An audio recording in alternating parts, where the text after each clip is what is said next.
Hey guys, this is Hunter with YuGiOh Heroclix back again for another starter set review. Today we're going to be talking about the Yu-Gi-Oh starter set. This came out back in like late December, and the main set of Yu-Gi-Oh is still at this moment yet to be out, but rumors have it that it's coming out the first week of March. So with that coming up soon, I wanted to give you guys an idea of what's in the starter kit, an idea of how good the figures are and what all's involved, and let you know whether I think it's worth you spending the $24.99 MSRP price tag on it.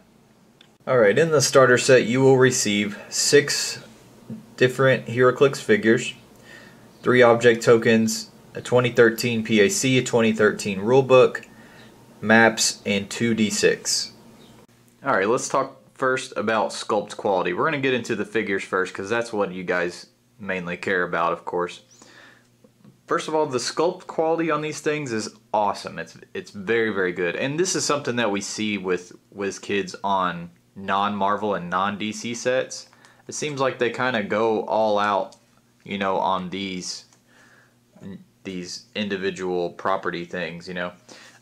As you can see, the Blue Eyes and the Dark Magician look excellent. Actually, all of these look excellent, and I'll kind of put them in here one by one. One thing I did notice is that the Tatsumi Giant is a YuGiOh, and I assume that is because of he is the only one that has trap and spells, and I'll explain that in a little bit.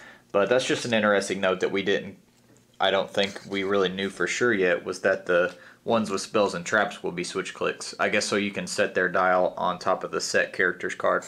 Those sculpts are awesome. The best sculpts are the Blue Eyes and the Dark Magician. But as you can see, the rest of these are excellent as well. Alright, so let's rate each figure, talk about how it plays, any special things it has, and then talk about, I'll give it a rating on a scale from 1 to 5 as far as how good of a figure it is in the entirety of Silver Age. Not just the good Silver Age pieces, but out of every piece that's ever been made. One thing I noticed on these guys compared to the main set Yu-Gi-Oh spoilers that we've gotten so far is that none of these figures have traits or special powers at all. It's all just standard powers and abilities. And I also noticed that none of them have Indom. The only one who has anything that's not a normal power or anything is the Tatsumi Giant, and that's because he has Trap and Spell, and when we get to him I'll explain how that works. So that was one thing that kind of turned me off just from out of the gate looking at these guys, is that not a single one of them has a special power or a trait. It's kind of lame. Especially because the main set Yu-Gi-Oh spoilers we've gotten actually have some really cool and unique abilities. So if you guys want to follow along with me, you can go to www.hcrealms.com, go to the units section and find Yu-Gi-Oh! And scroll down to the 101, and we'll start off with Dark Magician. Dark Magician is actually one of the better pieces in this starter set. He has no flight symbol, no Indom, he has standard symbols, he has 8 range, 1 bolt. Which the 1 bolt's kind of disappointing because he does have energy explosion. His top dial is not bad. He's got running shot, energy explosion, impervious, and prob control. And you'll notice throughout his dial he has a lot of either prob control or outwit. He's got support for your team, and he's usually got either energy explosion or psychic blast, and every now and then he picks up some pulse wave. So he's actually one of the better pieces out of the starter set. He stays at range, controls the battlefield a little bit, supporting your team with prob and outwit, and taking some pretty decently damaging shots. As long as you can keep him at range, he'll be a good figure. I actually think he's a 4 out of 5 for Silver Age. Next up, 102, Breaker the Magical Warrior. Breaker, he has good power combinations on his dial. He has Charge, Blades, and Exploit Weakness on his top dial, which is an excellent combination. Then he gets a little Flurry, and then he gets a little Charge. So overall, it's a pretty decent dial. About a slightly above average piece, or an average piece. You know, like I said, he has good power combinations. The problem is he's 100 points. And typically if you're going to go for Charge, Blades, Exploit, you want it to be on a cheap piece, since that's kind of random damage on how much you're wanting to put out. But overall, he's still a pretty decent figure, and I give him a 3 out of 5. Next up, 103, Feral Imp. He reminds me quite a bit of the figure we just talked about. And that's because he has this basically the same power combinations, except he doesn't get exploit weakness, which kind of sucks, but he's 50 points, so he's half of the price of the Breaker of Magical Warrior. He's got pretty good combos for his point value. Charge blades, then he keeps blades for half of his dial, and then late dial he picks up some close combat expert and keeps toughness. And then he's got a very nice number 6 click towards the end of flurry and blades with a 10 attack. So for his points, I like him. Slightly above average piece again. I'm going to give him a 3 out of 5 as well. Next up's the big man himself, 104 Blue Eyes White Dragon. And Blue Eyes is again a slightly above average piece. He does have the flight symbol. He has a 7 range, and you'll notice he has a pretty good starting click with 10 attack running shot, 10 movement running shot, 11 attack psychic blast, impervious, and leadership. He has to stay at ranged, or else he'll go down pretty quick. Mid dial he picks up some hypersonic speed, which is kind of nice, and that's really what salvaged this dial for me, because otherwise it's pretty expensive with having no willpower at all on the dial. It's a pretty expensive dial for what it gives, but that mid dial hypersonic kind of upped my score back up to a 3 out of 5. This next guy is kind of tied with Dark Magician for what I think the best figure out of this starter set. It's 104 Tatsumi Giant, and you'll notice by looking at his dial, he's a pretty good beater piece, just kind of a brick. He's 100 points. He has charge and super strength for most. He has super strength almost full dial, has some battle fury, and picks up some kind of mid dial flurry. He has a very good, just solid damage dealing dial, pretty much his whole dial, but it's the extra trap and spell abilities that he gets that puts him up to a 4 out of 5 for me. And I'll explain trap and spell and tell you how it works. So let's read trap and spell. When this character is KO'd, or when you're building your force by paying the green, it says green point cost, it actually is supposed to be purple. By paying the purple point cost, you can add this dial face down to your trap spell pool. Give a friendly Yu-Gi-Oh symbol character a power action to set this dial by choosing either spell or trap and placing it face down on the card. The set character may use the effects of the trap or spell. So his spell ability and his trap or spell costs 10 points. So either you play him at 100 and then when he dies you get this extra spell and trap ability, or you only pay 10 points for him just for the spell or trap part of his dial. Either option is very, very good. And like I said, that extra little bit on top of his 100 point pretty solid dial is what makes him a 4 out of 5. His spell ability, you give him the set character a power action. So let's go through. Let's say he played and he died. So we switch clicks him off of his base. We turn this to his spell or trap.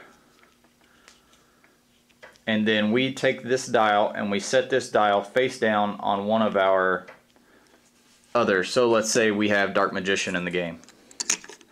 And we have his card.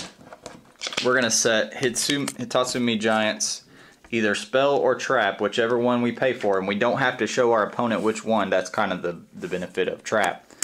We set it face down on the card.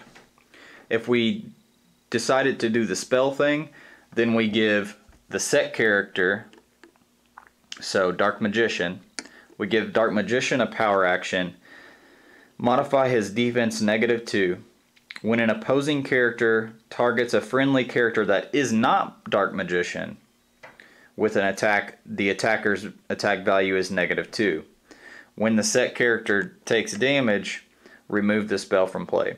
So basically you kind of make your guy that you put this on be the one that make your opponent go after them. So maybe I would think better option would be either putting it on a character that's really hard to hit, like has a lot of super senses, shape change, or put it on a cheap little character like the Feral Imp that we talked about, and make your opponent focus on Feral Imp while your big guys like Dark Magician can run around taking shots and blasting them. So you're basically kind of making your opponent attack the set character instead of your guy that you don't want them attacking. So that's pretty cool and pretty useful. Spellbinding Circle is his trap ability, and it's really good too. When an opposing character with a higher point value hits the set character with an attack, so if we set it on Feral Imp, he's at 50. Anybody above 50 that hits him, you may activate the trap. The attack is evaded, and this trap is placed on the attacker's card. A character with a trap on its card modifies its damage value -1. Give a character with this trap on its card a power action and remove this trap from the game. So at the very least, the awesome thing about this power is that you can let for 10 points, you can let any of your figures evade an attack. Just straight evade the attack, unless they have Precision Strike, since Precision Strike can't be evaded. But that's pretty nice. Granted, they have to be attacked by somebody higher points than them, but still, that's pretty nice to just straight up for 10 points evade. And then on top of that, you're taking the dial from the trap. You take the trap dial, put it on the attacker's card, and now they either have to deal with -1 damage for the rest of the game, or they basically have to get end-capped. They have to take a power action and remove the trap so that they get that damage back. So I like Tatsumi Giant for either his dial plus the extra or just straight paying for the extra. And then last, and unfortunately least, is Desperes Liam. He's I think he's the worst figure out of the starter set. If you notice, his dial starts with Stealth and then Super Senses, and then his next two clicks, number 2 and 3, are his pretty decent ones of Charge and Blades.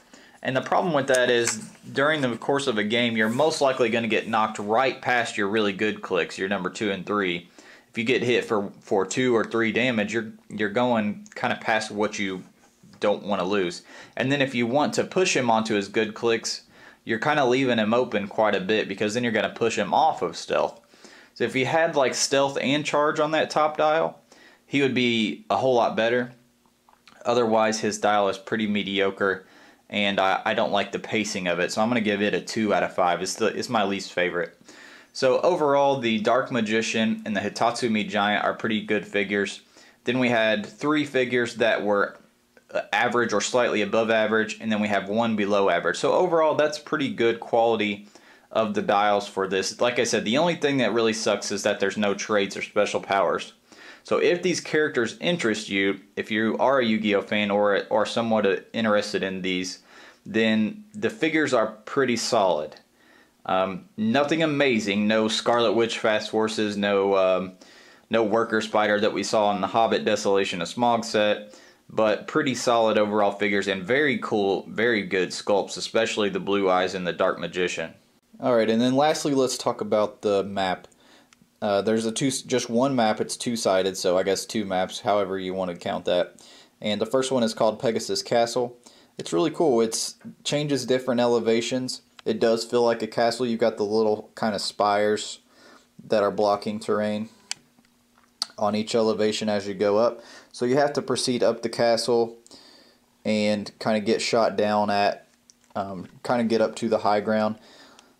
If a starting area started on that high ground, it'd be at a very big advantage, but the starting areas actually start over here on each side, and that's on level 3. So you do kind of start at a slight elevation advantage, but you're both up there, so it'll be kind of tactical. Flyers would be really good on this map, and the constant elevation changes are going to kind of hurt super long range teams. If your team depends on shooting 8 or 9 squares without line of fire being blocked, this map is not going to be one that you're going to enjoy. And the other map is called Duelist Kingdom Forest, and it's pretty cool also. It's kind of like Park 2.0. You've got almost all hindering terrain, and you have a couple squares. If you notice, these rocks are squares of blocking. So you start on each side like the park, and it's kind of just your standard heavy hindering map. This will be a good map to have in your toolkit for your stealth teams and for your anti-hindering bonus teams like your Outsiders, your Superman Ally, and your Avengers Initiative. So that's a cool option. It's always nice to have maps that are very focused like that. So overall, I really like the maps too. So the question we set out to answer is the whole entire contents of the starter kit worth your $25. That's going to depend. It's going to depend if you're a Yu-Gi-Oh fan or not, or if you have an interest in getting used to and familiar with these characters. One thing I did want to note that I couldn't note earlier, the dice are actually bigger dice now, and what that means is if you guys have purchased Fast Forces or starter kits before, you know that they usually give you those little tiny little dice. These are actually full-size dice. Not, I mean, if that matters to you, I just felt like that was worth noting since it's different. For $25, you're getting 6 figures that are solid. They're not total crap. A couple of them are pretty good, and you have the Tatsumi Giant, who has a pretty solid dial and also has the spell and trap ability, which are both pretty. He has pretty good spell and trap abilities. Maps are really cool. Sculpt quality, back to the figures. Sculpt quality is really good on these figures, and dial quality is okay. But I like the figures overall. I like the maps quite a bit. And then again, you have a new PAC, a new rule book, and object tokens and terrain tokens. So if you're a new player, it's definitely worth it just because you need, the PAC, the rule book, the tokens and dice and everything. If you are an experienced player in Heroclix who has medium to no interest in Yu-Gi-Oh, you definitely do not need to pick this up. There's no figure in here that is worth absolutely, that is like a must-have or anything like that. But if you're interested in Yu-Gi-Oh! Clicks and you're going to pick up some of the main set and you like the maps and you like the way that these dials work, then $25 isn't too bad of a price tag. Considering that Fast Forces are $15, and for $10 more you're getting a pretty cool map, I think, and some more object tokens and stuff, then the price tag isn't too bad. So if you guys are looking for more Heroclix talk, be sure to check out our podcast. Comes out weekly, Dial H for Heroclix. It'll be on our YouTube channel, on iTunes, and also on podbean.com. Like and comment on the video. Let me know if you agree or disagree with any of these gradings that I gave to the dials. And also let me know if there are any other videos that you guys would be interested in. And be sure to subscribe to our YouTube channel. We'll try to put out new videos every week.